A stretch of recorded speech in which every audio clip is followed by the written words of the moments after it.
자, 안녕하세요. 고우파학입니다. 오늘은 현대적 원자 모형에 대해서 배워보도록 하겠습니다. 우리가 현대적 원자 모형이라는 거는 보호 모형 다음에 나오는 원자 모형을, 즉 확률에 따른 원자 모형을 현대적 원자 모형이라고 합니다. 근데 때로는 고전 물리학과 그리고 현대 물리학, 즉 양자역학 이 경계를 짓는 보호 모형도 현대적 원자 모형이라고 일컫는 교과서들도 많이 있습니다. 지난 시간에 일단은 보호의 원자 모형을 배웠기 때문에 이번 시간에는 현대적 원자 모형, 즉 오비탈 모형에 대해서 구체적으로 배워보도록 합시다. 그래서 이번에 배우게 될 내용들을 한번 요약해서 선생님이 먼저 간단하게 설명한 다음에 그리고 수업에 들어가도록 하겠습니다. 19세기까지는 고전 역학 또는 고전 물리학의 거의 주를 이뤘어요. 이 고전 물리학 또는 고전 역학을 먼저 발표한 사람, 그리고 세상에 알린 사람이 누구냐? 바로 뉴턴입니다. 뉴턴의 대표적인 사건이라고 하면은 사과나무 밑에서 책을 읽다가 사과가 뚝 떨어지는 거. 그 사건 아시죠? 그래서 중력의 영향을 받는다. 만류인력이 존재한다라는 걸 뉴턴이 발견을 했습니다. 이렇듯 뉴턴은 미시적 시점이 아니라 전자라든지 광자라고 하면 빛을 의미해요. 뭐 원자 단위 이런 미시적 세계가 아니라 우리 눈에 보이는 거시적 세계들을 다뤘습니다. 그런데 과학자들이 이제 조금 더 연구를 하면서 그리고 기술이 발달하면서 전자라든지 원자라든지 이런 작은 세계들을 관찰하다 보니까 고전 역학이 잘 맞지 않는 경우들이 어, 많이 늘어났습니다.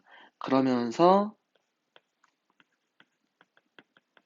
20세기에 등장한 학문이 뭐냐? 바로 양자역학입니다.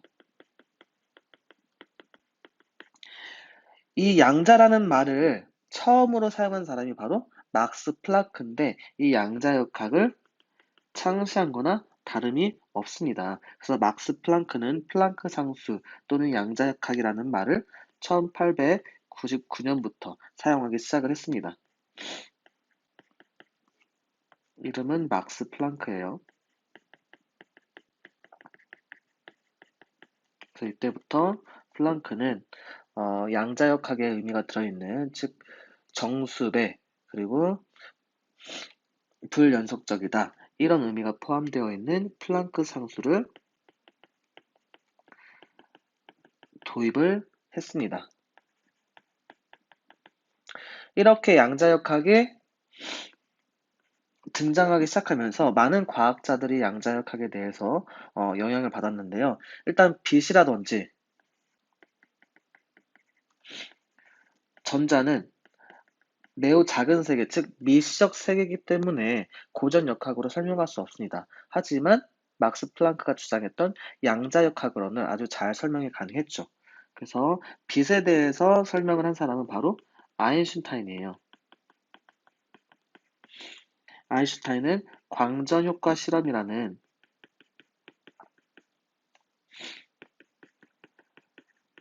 빛을 이용한 실험을 했는데 이 실험을 통해서 빛은 특정 에너지를 갖는다. 즉 불영속적인 에너지를 갖는다. 양자역학이 도입이 되었죠. 이게 바로 1905년에 실험이 시행되어서 빛이 특정 에너지는 광자라는 입자의 흐름이라는 것을 밝혀냈습니다. 그리고 전자에 대해서 양자역학을 도입시켜서 설명한 사람은 바로 우리가 알고 있는 보어입니다. 보어는 전자들이 불연속적인 에너지를 내놓는다라고 해서 그 전에 많은 과학자들이 불연속적인 에너지를 내놓는 거에 대해서 실험을 했었죠. 그래서 발모라든지 아니면은 라이먼이라든지 파션이라든지 이런 사람들의 내용을 종합을 해서 바로 궤도 원자 모형을 만들게 됩니다. 이게 바로 1913년이에요. 그래서 광자, 빛, 그리고 전자 이런 쪽에 양자역학인 미시적 시점이 들어가게 됩니다. 아인슈타인이 광전효과 실험을 하면서 빛은 파장으로 이루어졌다는 것을 파장성도 가지고 있다는 것을 이제 확인을 했어요. 그러면서 드브로이가 등장합니다.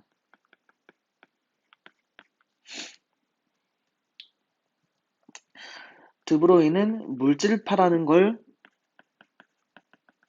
주장을 했는데요. 이거는 이 물질파를 말했을 때가 1924년도예요.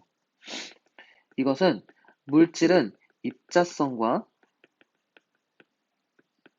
파동성을 모두 가지고 있을 수 있다라는 의미인데, 빛의 경우는 파동성이 좀 더 진하고 입작성이 옅다면, 전자 같은 경우는 상대적으로 입작성을 많이 가지고 있지만 그래도 파동성도 가지고 있다. 근데 질량이 커지면 커질수록 파동성은 줄어들고 입작성은 매우 커진다. 그래서 질량이 매우 커지면은 고전력학으로도 설명할 수 있습니다. 근데 질량이 매우 작으면은 고전력학으로 설명할 수 없기 때문에 양자역학으로 설명할 수 있는데, 이러한 입작성과 파동성을 드브로이가 물질파로 설명을 했습니다. 그래서 이 전자에 관련돼서 파정으로도 우리가 파동으로도 설명을 할 수 있어야 되는데, 그 수식이 필요했어요. 뉴턴 같은 경우는 다양한 수식을 이용해서 질량이 큰 물질, 즉 우리 눈으로 보이는 거시적 시점의 물질들을 정의를 내렸는데, 미시적 시점인 양자역학에서 파동성을 가지고 수식으로 나타낸 사람이 바로 슈레딩거입니다. 이 슈레딩거는 전자들을 파동방정식이라는 이런 수식으로 나타냈습니다. 이때가 바로 1926년도예요. 이는 바로 전자에 대한 방정식입니다. 전자의 파동성에 대한 방정식이에요. 그러면서 파동성을 가지고 있기 때문에 전자가 어디 있는지 위치를 쉽게 알 수 없습니다. 우리가 그래서 예전에 화학원에서 배웠던 것처럼 현대 원자 모형 같은 경우는 확률로서 설명할 수 있다고 했죠? 왜? 내가 정확한 위치를 모르기 때문에 여기에 뭐 60% 정도 있을 것이다. 뭐 이쪽에 매우 확률이 낮은 확률로 존재할 것이다. 라고 확률로서 설명할 수가 있습니다. 그래서 이렇게 확실치 않다, 확실치 않은 전자에 대해서 하이젠베르그가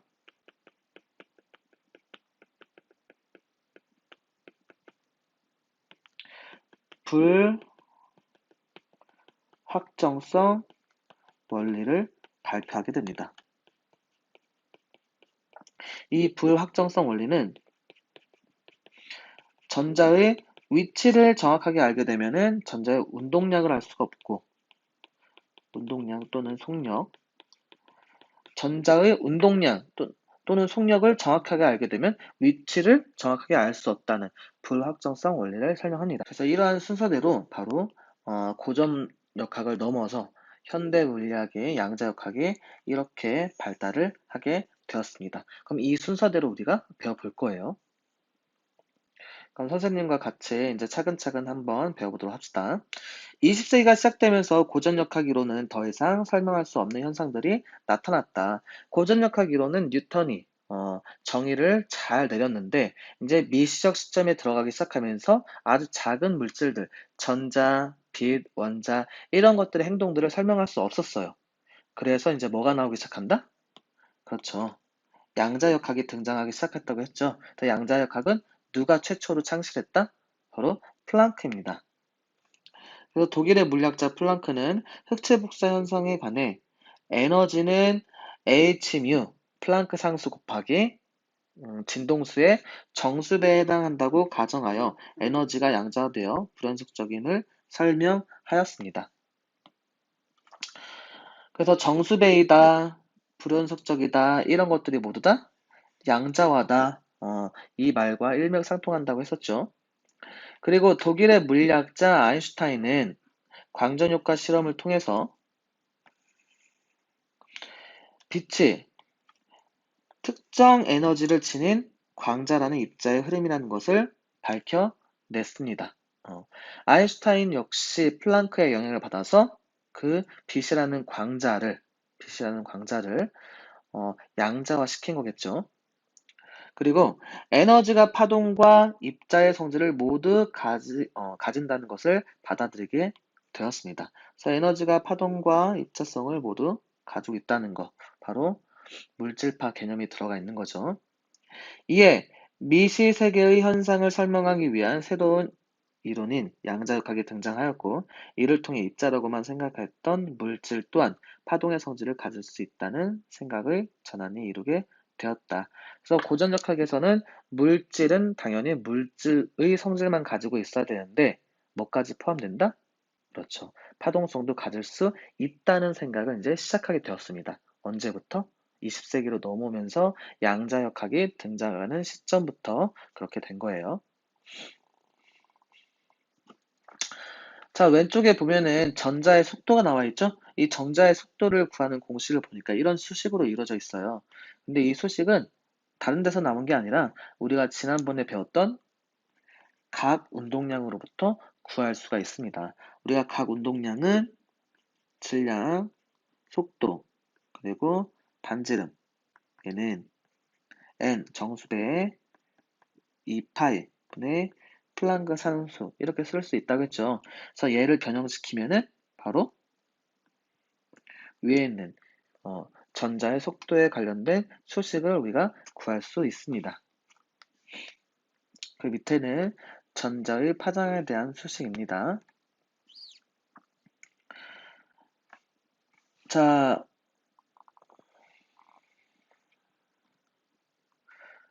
물질의 파동, 입자, 이중성.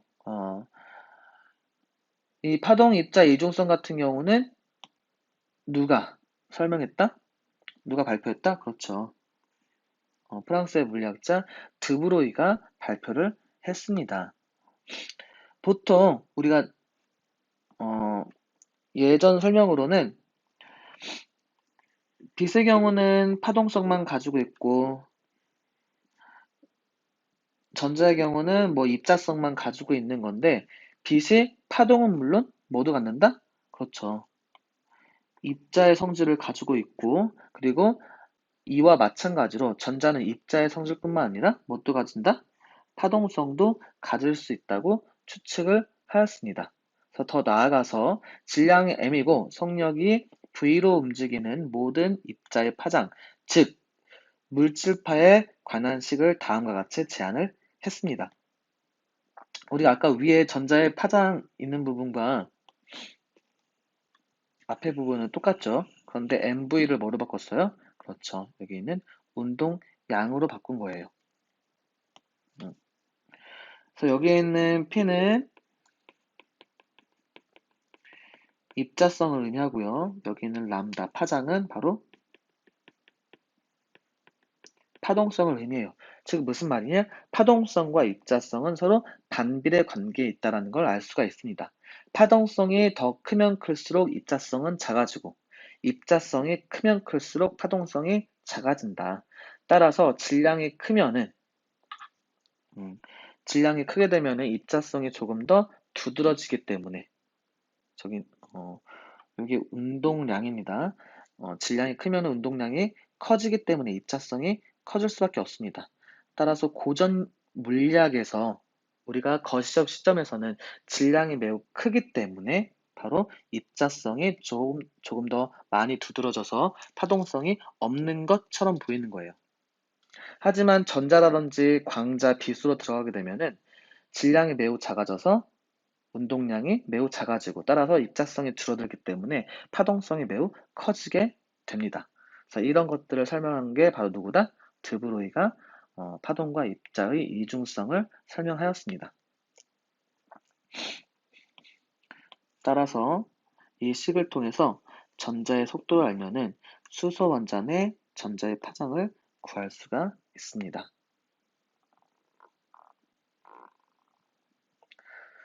자, 또한 드브로이는 수소 원자 내의 전자가 왜 허용된 특정 에너지 주위에서만 안정하게 핵 주위를 회전하는지에 관한 물음의 답을 제공하였습니다.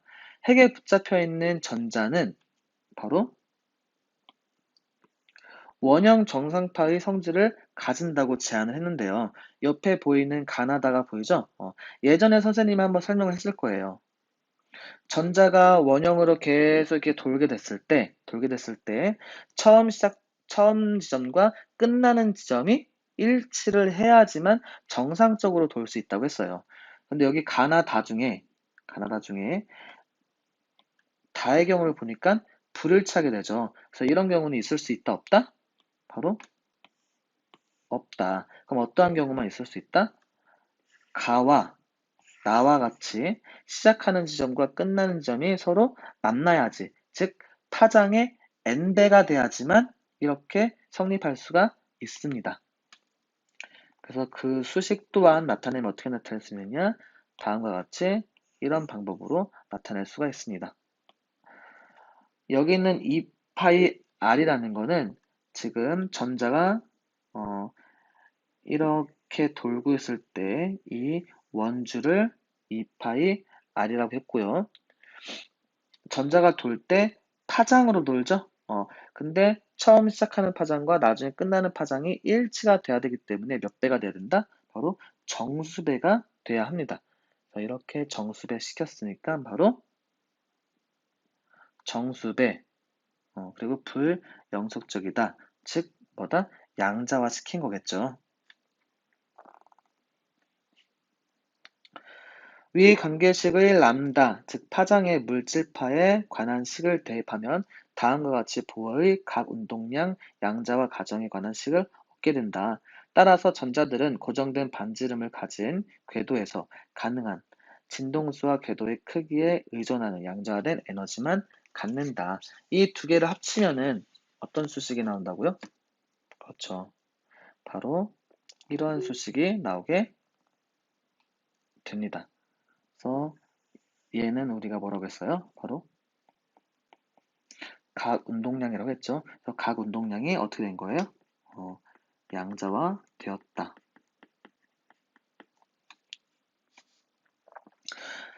전자와 같은 입자들이 가지는 파동성은 전자가 회전하는 것을 보이는 실험으로 입증되었다. 우리가 이렇게 수식으로도 양자화 시킬 수 있지만 실험을 통해서도 우리 수식을 통해서 전자를 입자 파동성으로 설명할 수 있지만 우리가 실험을 통해서도 전자를 입자 파동성으로 설명할 수가 있습니다. 1927년 미국의 과학자 데이비슨과 점원은 고속의 전기살을 니켈 단결정의 조의 결정 내의 규칙적 배열을 갖는 원자들의 격자 역할로 전자의 회전 무늬를 얻었다. 또한 전자를 발견한 톰슨의 아들인 영국의 조지 페지 톰슨은 전자들이 금박을 통과할 때 회절무늬를 생성함으로써 전자가 입자성뿐만 아니라 뭘 갖는다? 그렇죠. 파동성을 갖는다는 사실을 보여줬습니다. 뭐 그림을 잘 보게 되면 회절무늬가 있는데 이 회절무늬 같은 경우는 그렇죠. 이런 식으로 파동성을 가지고 있는 거죠. 이로써 이론적인 내용과 실험적인 내용을 통해서 전자의 파동성을 증명하였습니다. 자, 두 번째는 이제 하이젠베르크의 불확정성 원리입니다. 독일의 하이젠베르크는 원자나 전자처럼 미시 세계의 작은 입자는 파동성이 부각되어서 입자 운동량의 위치를 동시에 정확하게 측정하는 것은 불가능하다라는 결론을 내렸습니다. 그래서 이런 걸 뭐라고 부른다? 그렇죠. 바로 불확정성 원리라고 부릅니다. 그래서 불확정성 원리를 수식으로 나타내면 바로 아래와 같이 수식으로 나타낼 수가 있습니다. 첫 번째 보이는 이 x는 입자의 위치가 되고요. 여기 있는 p는 입자의 운동량이라고 할 수가 있습니다. 그런데 우리가 그 입자는 지금 여기에서 배우는 거는 전자로 취급할 거기 때문에 p는 mv 따라서 전자의 질량은 항상 일정하죠. 이 운동량을 그 전자의 속력이라고 생각해도 무관합니다. 그래서 위치를 정확히 알면은 속력을 정확히 알 수가 없고 속력을 정확히 알면은 위치를 정확하게 알 수 없다. 즉 입자의 운동량과 위치 또는 속력과 위치를 동시에 정확하게 측정하는 것은 불가능하다라는 게 불확정성 원리입니다. 여기서 한 가지 더 추가적으로 알아야 할 거는 이 두 개의 변수 곱은 4파이분의 플랑크 상수보다 크거나 같다라고 되어 있는데 얘를 또 변형시킬 수가 있습니다. 우리가 변형시켜주면 2분의 플랑크에 이렇게 발을 붙인 게 바로 얘와 같은 건데 H바는 2파이분의 H, 얘를 줄여서 H바라고 우리가 표현할 수가 있습니다. 그래서 밑에 선생님이 설명했던 것처럼 여기서 X의 변수는 S의 변화된 값은 그 입자의 위치 불확정성이고 운동량의 변화값은 입자의 운동량 불확정성이다. 위치와 운동량은 의 불확정성 곱은 4파이분의 플랑크 산수보다 작아질 수 없다. 이것은 입자의 위치를 더 정확히 측정하면 할수록 측정하는 순간의 운동량의 크기는 더 정확하지 않게 측정되며 입자의 운동량의 크기를 정확하게 측정하면 할수록 그 순간 입자의 위치는 더욱 불확실해진다는 것을 의미합니다. 따라서 최소 불확정성은 얼마다? 그렇죠. 4파이분의 플랑크 상수 값이라고 할 수가 있습니다. 전자와 같이 작은 미시적 세계의 입자에서는 이런 데서 나타나는 아주 작은 미시적 세계에서 나타나는 본질적 한계입니다. 이처럼 전자는 불확정성의 한계값을 가지므로 원자핵 주에 도는 전자의 운동을 정확하게 우리가 알 수 있다 없다? 정확하게 알 수 없다. 하지만 어디에서는 정확하게 알 수 있다고 그랬어요? 바로 보호였죠. 음. 그래서 이런 것이 바로 보호의 문제점이 될 수가 있습니다. 보호 같은 경우는 가운데 원자핵이 있고 그 주변에 전자 궤도가 존재하기 때문에 전자 궤도에 전자들이 존재할 확률이 바로 100%, 그리고 전자 궤도하고 궤도 사이에 전자가 존재할 확률이 0%라고 해서 우리가 정확하게 그 위치를 알 수가 있었죠. 근데 실제로는 이렇게 정확하게 알 수가 있다 없다? 알 수가 없다. 왜? 양자역학으로 넘어오면서 물질의 파동성과 입작성을 가지고 있다고 했어요. 그래서 질량이 매우 작은 전자 같은 경우는 파동성이 매우 많이 부각이 되기 때문에 입자의 운동량과 위치를 정확하게 측정할 수가 없습니다. 따라서 최소 불확정성인 4파이분의 플랑크 산수를 가지고 있어요. 하지만 보어 같은 경우는 정확하게 알 수 있다고 했죠. 그래서 보어가 수정되면서 현대 원자 모형으로 넘어온 겁니다.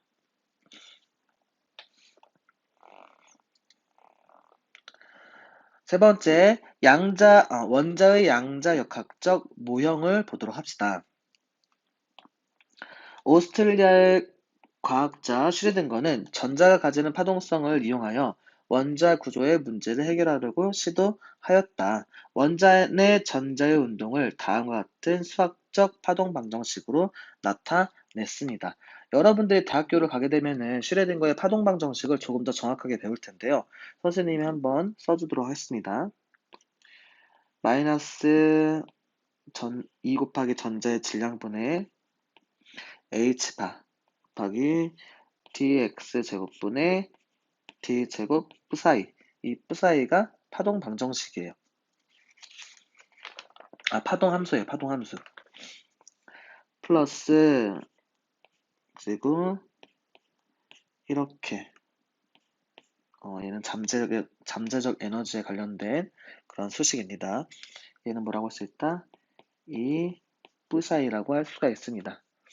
따라서 전자가 가지는 파동성을 이런 파동 방정식으로 나타낼 수가 있습니다. 자, 이 방정식으로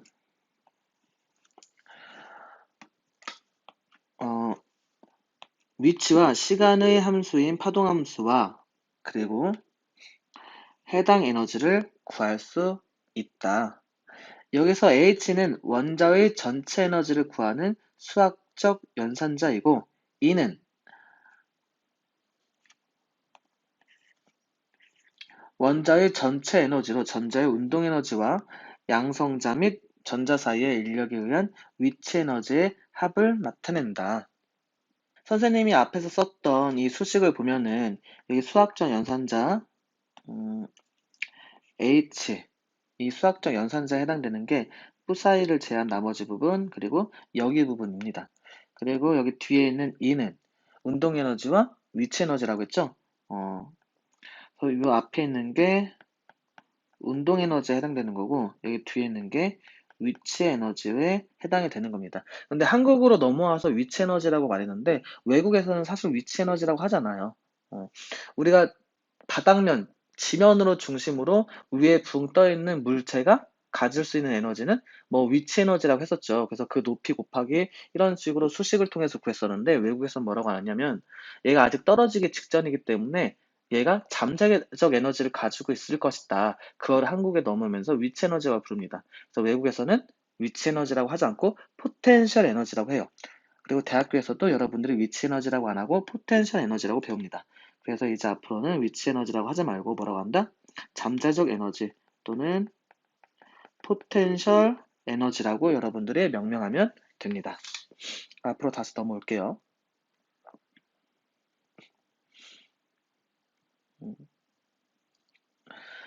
밑에부터 읽어보면 파동함수는 그 자체로는 물리적 의미를 갖지 않지만 파동함수라고 하면은 아까 전에 여러분들이 봤던 이 뿌사이 얘가 바로 파동함수입니다. 얘 자체로는 물리적 의미를 갖지 않아요. 그래서 따라서 얘를 이 뿌사이 즉 파동함수를 변형을 시켜야지만 물리적으로 의미를 갖는 그런 수식으로 바뀌게 됩니다. 그래서 얘를 적절하게 변형을 시켜주면 뭘 할 수 있느냐? 바로 전자의 에너지, 방향성, 뭐 종재, 확률, 분포 이렇듯 전자의 움직임에 대한 정보를 제공하게 됩니다. 번호를 매긴다면 뭐 1번, 2번, 3번 등등등등 여러 가지 전자의 움직임에 대한 정보를 제공하겠죠. 따라서 독일의 물리학자 본의 해석에 의하면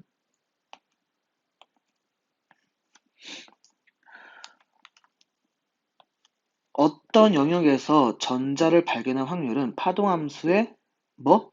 제곱인 확률 밀도에 비례한다 라고 표현했습니다. 그래서 이 파동함수의 제곱, 확률 밀도가 0인 곳을 우리가 뭐라고 부르냐? 여기서는 전자 확률 밀도도 0이 되고요. 이것을 바로 마디라고 부릅니다. 마디. 그래서 그림을 통해서 한번 알아볼 건데요. 여기 여러분들 왼쪽 상단에 있는 그림을 보면은 뿌사이 제곱과 그냥 뿌사이가 있죠? 그냥 뿌사이 같은 경우는 파동함수로 물리적 의미를 가지고 있지 않지만 얘를 제곱을 시키면은 바로 전자의 움직임에 관한 정보를 많이 얻을 수 있다고 했었죠. 그래서 이 뿌사이 제곱은 바로 확률 밀도입니다.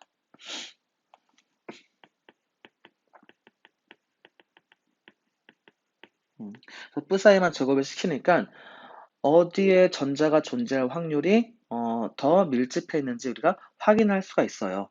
일단은 여기 부분은 0이 되는 지점이죠. 확률 밀도가 여기서는 전자가 발견될 수 있다 없다? 그렇죠. 전자가 발견될 수 없는 곳, 즉 확률이 0인 곳입니다.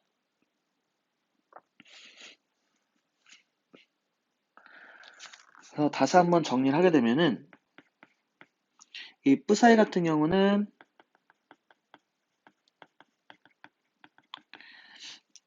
파동 함수로서 파동 진폭을 나타내고요. 그 다음에 얘를 제곱시켜주면 사실 이 뿌사의 제곱 같은 경우는 조금 더 정확하게 하려면은 그냥 제곱이 아니라 절대값을 씌운 뒤에 제곱을 시켜야 됩니다. 이렇게요. 그럼 얘는 뿌사이 스타 곱하기 뿌사이 이 같은 경우는 우리가 확률 밀도라고 불러요. 따라서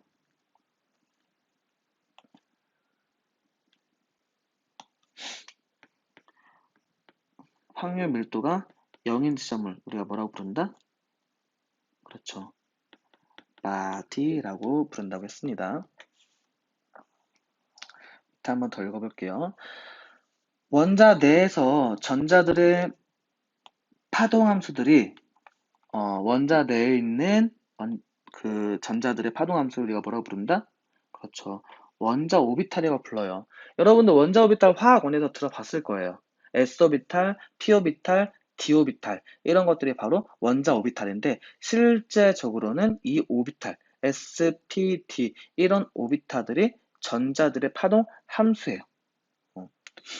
이것은 핵 주위를 도는 전자들의 뭐보다? 그렇죠. 궤도보다는 덜 확정적이고 전자의 파동성을 포함하고 있는 이름입니다. 전자들을 돌고 있는 궤도, 우리가 보호 모형에서는 궤도 같은 경우 확실하게 궤도를 돌고 있는 궤도에서 전자가 발견 확률은 100%, 궤도하고 궤도 사이는 0%라고 했죠. 당연히 이러한 파동 함수들은 파동성을 포함되어 있기 때문에 확률적으로 100%, 0%가 나올 수 있다. 마디를 제외하고는 확률적으로 정확하게 딱딱 떨어지지가 않습니다. 그래서 보호의 그 궤도보다는 덜 확정적이에요. 왜? 파동성을 포함하고 있기 때문에. 원자 오비탈의 정보를 해석하려면 핵 주위의 각 지점의 위치를 나타낼 수 있는 방법이 필요한데, 우리가 그 전자의 위치를 알아볼 거예요. 근데 정확한 전자의 위치를 구할 수 없다고 했죠. 그래서 임의로 전자의 위치를 찍어서 확인을 해야 되는데, 그때 필요한 게 바로 좌표입니다. 그런데 좌표가 여러 가지 좌표가 있는데 어떤 좌표를 사용할 거냐? 바로 구형 극 좌표계를 사용을 할 거예요. 따라서 이 좌표를 사용하면 거리 아래만 의존하는 방사방향 파동함수와 그리고 각도에만 의존하는 각 파동함수 이렇게 두 가지로 분류를 시킬 수가 있습니다. 그래서 좌표계가 여러 개가 있다고 했죠. 그 좌표계에 대해서 선생님이 다시 한번 간단하게 설명을 해줄게요. 두 가지 좌표계에 대해서 한번 선생님이 설명해 줄 건데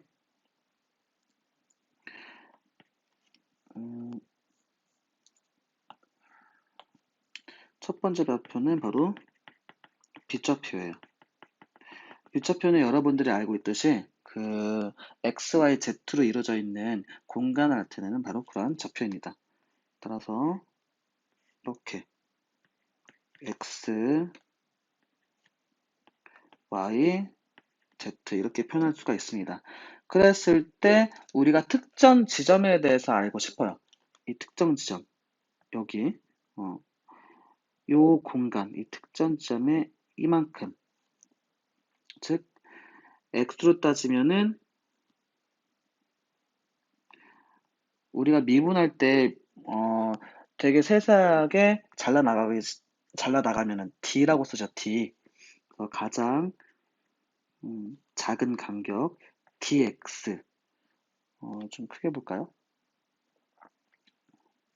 다시 한번 써볼게요. 이렇게 선생님이 정육면체를 그리는데 이 정육면체 안에 있는 이 공간 안의 내용을 한번 알아보고 싶은 거예요. 네, 여기가 매우 작기 때문에 dx 그리고 여기는 dy 여기는 dz라고 우리가 할 수가 있습니다. 따라서 얘를 표현할 때는 x, y, z 이러한 좌표를 쓰고요. 그리고 저 dx, dy, dz로 되어 있는 공간은 우리가 다 곱해서 d 타우라고 부르는데 이 d 타우는 dx 곱하기 dy 곱하기 dz라고 할 수가 있습니다. 그리고 지금 보게 될 좌표, 즉 극좌표. 우리가 위도, 경도 이런 것들을 쓰죠. 그런 것처럼 각도로, 거리와 각도로 나타내는 좌표를 우리가 극좌표라고 합니다. 얘도 이런 식으로 XYZ라고는 표현하지 않지만 그냥 XYZ를 한번 표시해보고 내가 알고 싶은 이 공간에 대해서 한번 극좌표로 나타내 보도록 하겠습니다. 그럼 극좌표로 나타내려면 일단 거리가 필요하겠죠. 이 중심으로부터 얘의 중심, 이 거리가 바로 R에 해당됩니다. 그리고 이 중심으로부터 XY 평면에 수선의 발을 이렇게 내리게 됩니다. 그랬을 때 XY 평면으로부터 쭉 뻗어나온 이 각도, 이 각도 우리가 파이라고 불러요. 파이. 그리고 Z축과 요 R, 이 거리 사이의 각도, 얘는 우리가 세타라고 부릅니다. 그래서 빗좌표의 x, y, z라는 좌표처럼 이 극좌표는 r, 세타, 파이라고 표현할 수 있고, 이 공간 같은 경우 이거 어떻게 표현할 수 있냐면 d타우라고 하는데, 이 d타우는 dr, d 세타, 그리고 d 파이라고 표현할 수가 있습니다. 수소원자의 오비탈에서 바닥 상태에 해당되는 방사방향 파동함수는 거리 r이 증감에 따라서 지수함수적으로 감소하여 0에 접근한다.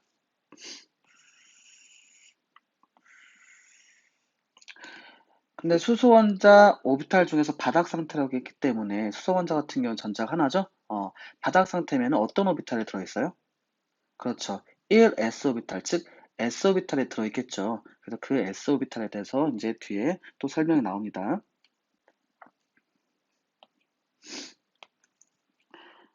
모든 s 오비탈은 어떻다? 각도와 무관합니다. 그리고 구형 대칭이에요. 그렇다면은 s 오비탈은 극좌표계에서 방사방향 파동함수와 각 파동함수로 나뉠 수가 있는데 그 중에서 뭐에만 의존한다? 그렇죠. 각도에 상관없이 거리에 따라서 전자가 발견될 확률이 같기 때문에 각 파동함수는 필요 없습니다. 따라서 이 S오비탈에 전자를 발견할 확률 밀도는 각 파동함수가 아닌 방사방향 파동함수에만 의존할 수가 있습니다. 따라서 방사방향 파동함수를 제곱을 하면 뭘 구할 수 있다? 전자를 발견할 확률 밀도를 구할 수가 있습니다. 누구의? 바로 S오비탈이죠. 얘는 방사방향 파동함수를 제곱해서 구할 수 있고요. 그 다음에 이제 확률 밀도에 의한 S오비탈의 전자 분포는 아래 1-7과 같이 전자구름이 진하고 연한 정도로 나타낼 수가 있다. 잘 보면 전자구름이 점점 거리가 멀어짐에 따라서 옅어지는 게 보이나요?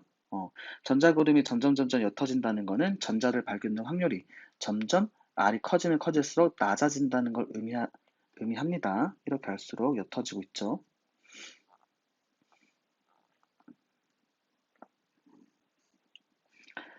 그 다음 핵에서 거리 R만큼 떨어진 지점에서 전자를 발견할 확률은 방사방향 파도함수의 제곱에 R을 곱하여 주면 된다. 얘가 두 번째입니다.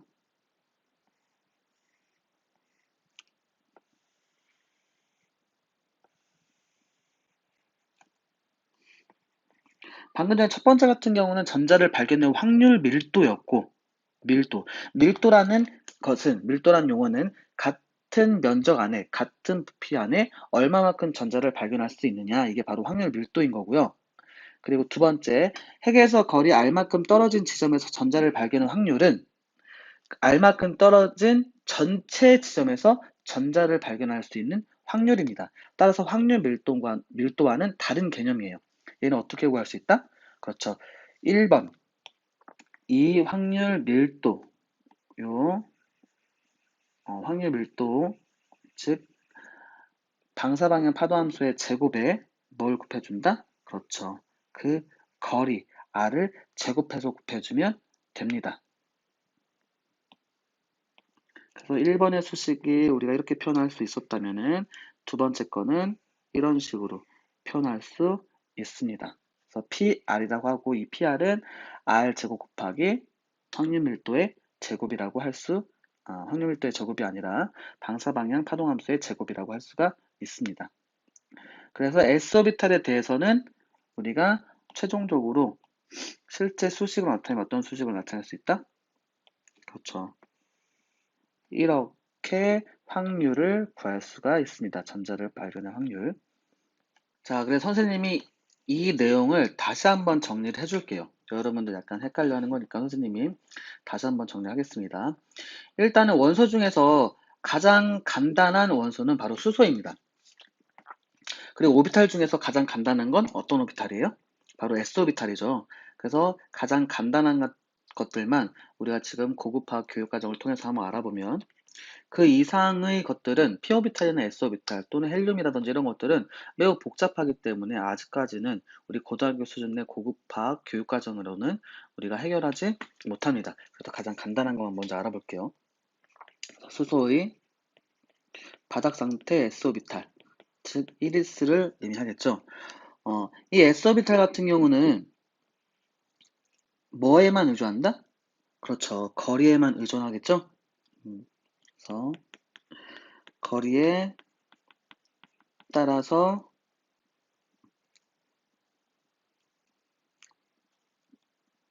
다시 쓸게요. 거리에만 의존. 그럼 각도에 의존한다, 안 한다? 안 한다. 각도에 의존하지 않는다. 그래서 우리가 확률 밀도는 R로 표현할 수 있지만 세타라든지 파이 이런 것들은 표현한다, 안 한다? 그렇죠. 표현하지 않겠죠. 따라서 S오비탈에서 전자를 발견하게 될 확률 밀도 같은 경우는 뭘로 표현할 수 있다? 세타나 파이가 아니라 R로 표현할 수가 있습니다. 그래서 R제곱 R.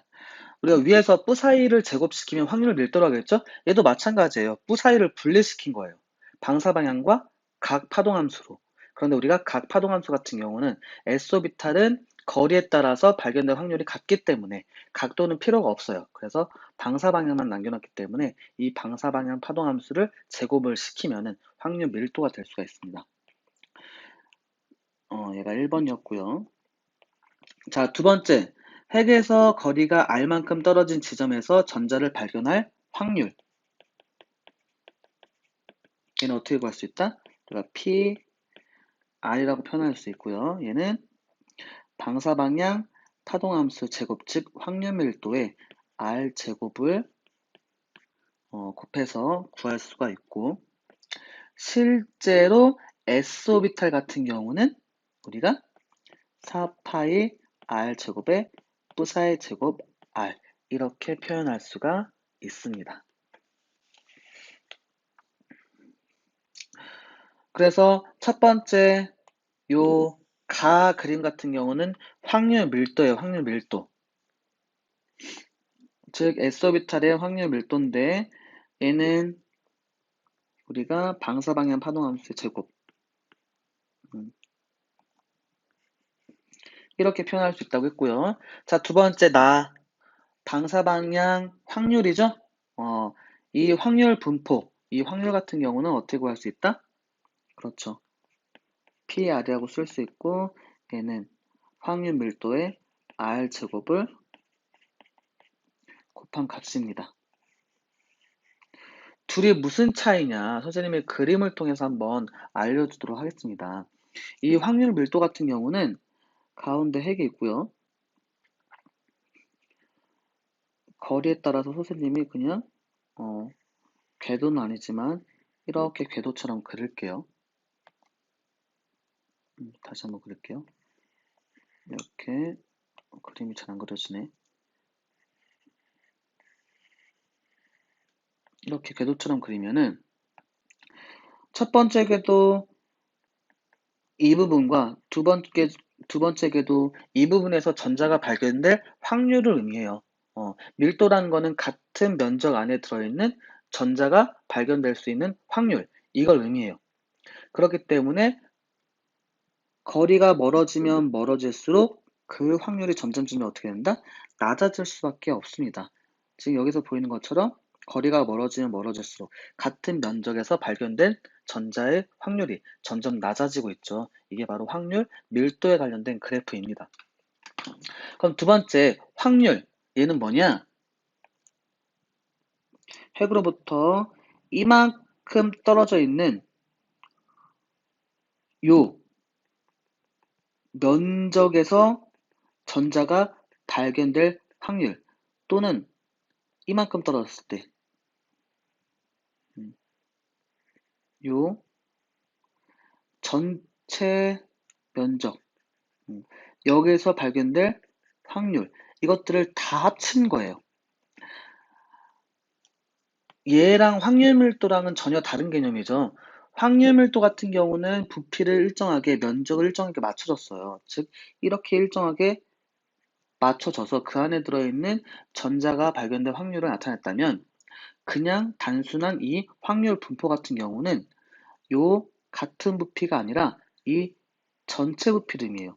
내가 R만큼 정했으면은 원자 핵으로부터 R만큼 떨어져 있을 때 그 면, 그 구의 면에서 발견될 전자의 확률, 또 R을 이만큼 정했으면은 여기에서 면 전체에서 발견될 전자의 확률을 나타내는 겁니다. 그러니까 초반에는 면적이 매우 적기 때문에 일단은 초반에는 발견 확률이 낮아요. 그러다가 거리가 멀어지면 멀어질수록 전자가 발견의 확률이 점점 높아지죠? 그럼 최상점을 찍다가 다시 내려가게 되는 이유는 면적은 넓으나 실제로 이 안에서 발견될 전자의 확률이 낮기 때문에 점점 다시 줄어들어서 이런 그래프를 갖게 됩니다. 그래서 우리가 이 둘 중에 자주 사용하는 그래프는 바로 이 방사방향 확률이 됩니다.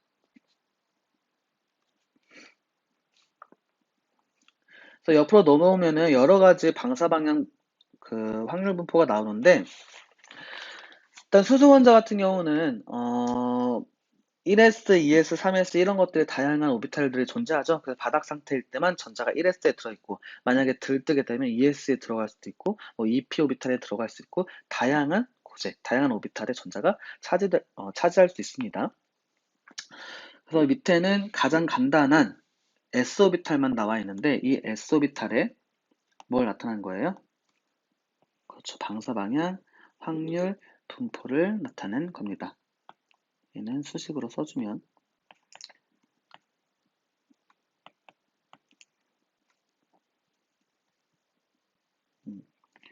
PR, 얘는 R제곱, R제곱에 R, 이런 식으로 쓸 수 있다고 했었죠. 그래서 그림 1-8의 가에 나타냈다. 특정 거리의 모든 방향에서 전자를 발견할 확률을 의미하는데, 아까 써있던 것처럼 특정 거리에서 모든 방향, 확률 밀도 같은 경우는 그 공간, 같은 면적에서의 전자가 발견할 확률이라면은 확률 분포 같은 경우는 특정 거리, R만큼 해당되는 특정 거리에서 모든 방향에서의 전자가 발견할 확률을 의미합니다. 그래서 1s, 2s, 3s로 커질수록 가장 확률이 큰 거리가 멀어진다. 1s에서는 사이즈가 작기 때문에 핵 근처에서 잘 발견이 된다면, 2s에서는 여기에서 전자가 발견 확률이 더 높아지죠. 3s는 여기에서 전자가 발견 확률이 됩니다. 그래서 점점 앞에 있는 숫자, 즉 주양자수가 증가하면 증가할수록 거리가 멀어지게 되겠죠. 또 1s 오비탈은 보어 반지름 A0에서 가장 확률이 높으며 마디가 존재하지 않고, 빨간색 부분입니다. 요 제일 높은 지점, 얘가 보어 반지름이에요. 이때 거리가. 그리고 이렇게 마디가 존재하지 않죠. ES 오비탈은 확률이 높은 곳은 두 군데 존재하며 그 사이에 뭐가 존재한다? 그렇죠. 마디가 존재하죠. 검은색. 이렇게 확률이 높은 부분이 두 부분 존재하고, 여기에 마디가 존재합니다. 3s 오비탈은 확률이 높은 곳이 세 군데 존재하며 그 사이에 마디가 몇 개 존재한다? 두 개 존재한다. 자, 이렇게 파란색 부분 확률 높은 지점이 하나, 둘, 셋. 마디는 하나, 두 개. 원자 오비탈을 그리는 방법은 전자를 발견할 확률의 보통 90% 영역을 경계면으로 나타내는데 1s, 2s, 3s 원자 오비탈을 그리면 그림 1-8의 나와 같다. 나와 같이 그릴 수 있는데 아마 화학원에서도 여러분들 배웠을 거예요. 가운데 원자핵이 있다면 주변에 이런 식으로 전자들의 흔적을 그려 나가면 되는데 앞에서도 선생님과 같이 배웠었죠. 이거를 다 그릴 수 있어요, 없어요? 없어요. 왜? 확률이 0.0인 곳, 0.01인 곳도 있고, 0.001인 곳도 있고, 모든 것을 표현하다 보면은, 무한정으로 커집니다. 따라서 실선을 그리면서 세계적으로 약속을 해요. 이 안에서 전자가 발견될 확률이 몇 %다? 90%다. 따라서 여기 안에, 여기 안에서 전자가 발견될 확률은 90%가 됩니다. 이어서 읽어보면 전자는 관측되기 이전에는 공간에 퍼진 파동의 파동함수로 표현되는 어떤 상태로 존재하고 있으므로 한 개의 전자가 어느 곳에 있다고 볼 수 없는 것이 원자의 양자역학적 모형이 갖는 의미라고 할 수가 있다. 따라서 여기 보이는 것처럼 파동성을 가지고 있죠. 이렇게 파동성을 가지고 있기 때문에 우리가 전자가 어느 곳에 위치한다라고 정확하게 말할 수가 없습니다. 따라서 마디의 개수를 찾아보면은 n이 1일 때 0개, 2일 때 1개, 3일 때 2개이기 때문에 마디 수는 n-1이라고 할 수가 있습니다. 자, 이것으로 우리가 힘겹게 현대적 원자 모형을 끝냈고요. 다음 시간에는 원자 오비탈의 모양과 에너지에 대해서 한번 배워보도록 하겠습니다.